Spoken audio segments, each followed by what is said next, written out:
Alright, so I'm gonna try in few words to explain to you why would you need to buy Chase and Catch 2.0. It is one of the most fundamental concepts in my training without conflict system.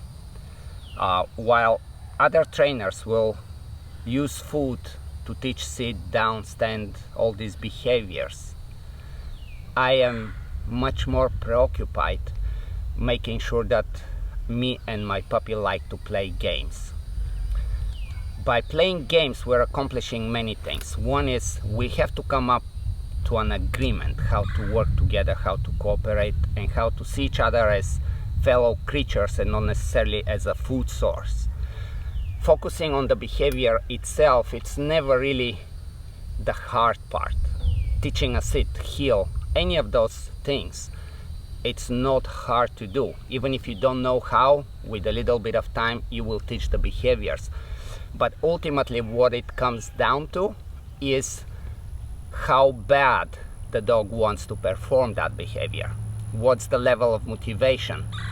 And even more important than what's the level of motivation is what kind of emotions are involved when the dog is performing. So for example, if we're using food as a reinforcer, we are activating a certain part in the brain that creates certain emotions in the dog. If we're going to use escape avoidance training, being with a leash, being with an electric, we are also activating different part of dog's brain, and we're creating motivation for a specific reason. Games are no different. They activate a very specific part, and what is interesting about games is that they are biologically programmed in us and dogs. It's not a social construct. It's not that we need to learn something about games. We are genetically programmed to play. So assuming that all primal needs are made and we have a good feeling towards each other, all we want to do is play.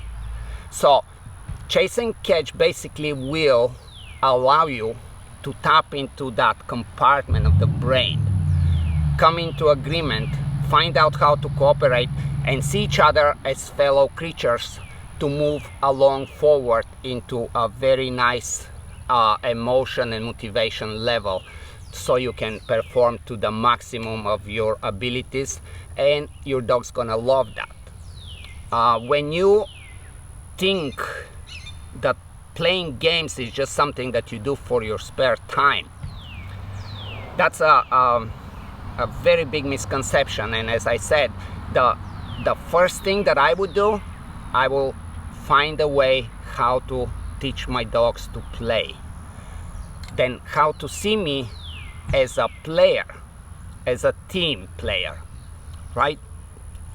From there on, of course we will have level of authority, of course we will have level of reliability, but the overall picture and how the dog perceives you, if your foundational training is based on games, is very different than anything else.